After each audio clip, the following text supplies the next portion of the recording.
Guys, आज की जो कहानी मैं लेकर आई हूँ बहुत ही खूबसूरत है, लेकिन दुख देने वाली है और दुख के साथ आपको हंसाएगी भी।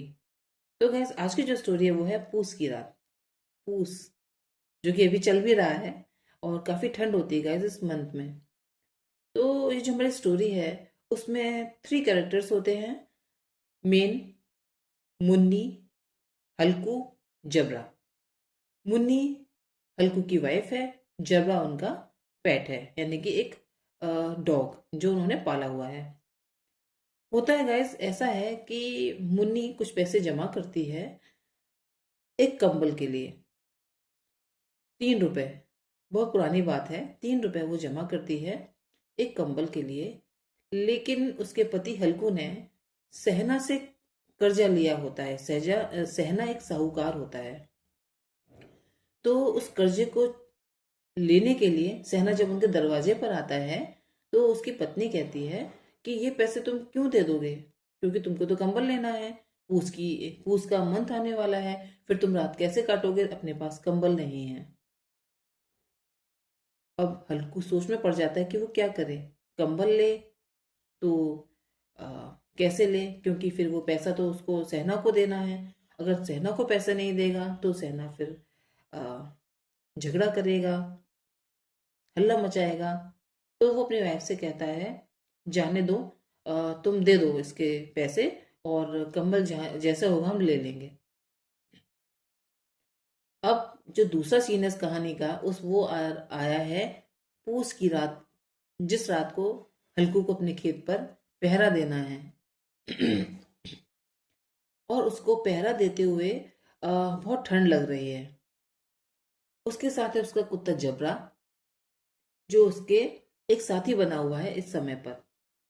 दोनों बहुत ही कष्ट में रात बिताते हैं। बहुत ठंडी हवा चलती है, बिल्कुल सुई की तरह हवा चुभती है दोनों को। दोनों एक दूसरे को देखते हैं और लगता है कि दोनों एक दूसरे की बातें फील कर रहे हैं। कहीं कहीं से हल्कू कोशिश करता है कि आग जला ले, कुछ पत्तों को इकट्ठा करता है, आग जलाता है। फिर वो अपने कुत्ते से भी कहता है कि तुमको यहाँ नहीं आना चाहिए था, कल से तुम मत आना।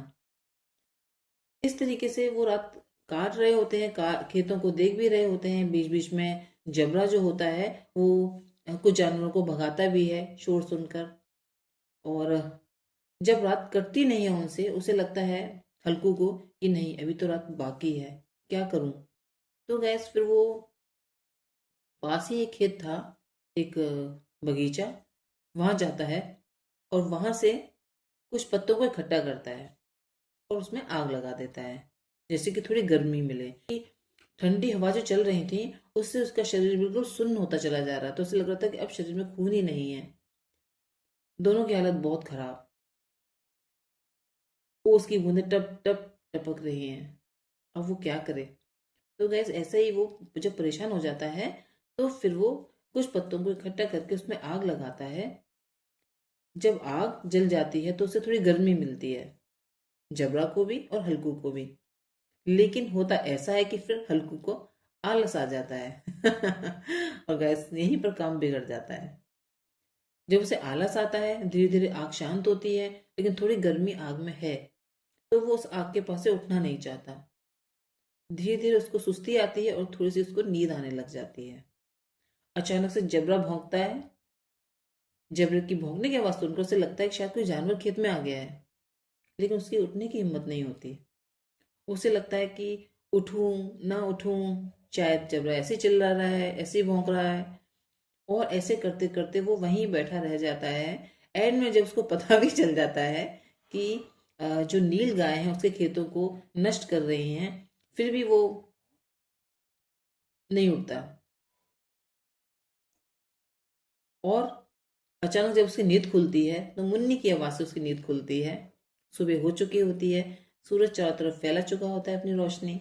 मुन्नी कहती है, तुमने आज तो खेतों का सत्यानाश करवा दिया, तुम सोते रह गए। अब हल्कू क्या कहे। हल्कू बस बहाना बनाता है और कहता है, तुमको खेतों की पड़ी हुई है, मेरे पैर में कांटा लग गया था, मुझे मुझे परेशानी हो रही थी। मुन्नी चुप हो जाती है। फिर मुन्नी कहती है कि अब हमें कुछ काम करना पड़ेगा, क्योंकि खेत तो खत्म, खेत की जो फसल है वो तो बर्बाद हो गई, लेकिन अंदर अंदर हल्कू बहुत खुश होता है, बोलता है कम से कम पूस की रात में पहरा देने से तो बचे। गैस ये बहुत छोटी सी और बहुत ही प्यारी स्टोरी है मुंशी प्रेमचंद्र जी की, जो उन्होंने लिखी है पूस की रात के रूप में। ये गाइस जो स्टोरी है हमें दिखाती है एक गरीब किसान की परेशानी, जो कर्जे में डूबा हुआ है और कितनी जरूरी चीज भी वो नहीं ले पा रहा। तो गैस आपको स्टोरी कैसी लगी? तो गैस आज के लिए इतना ही।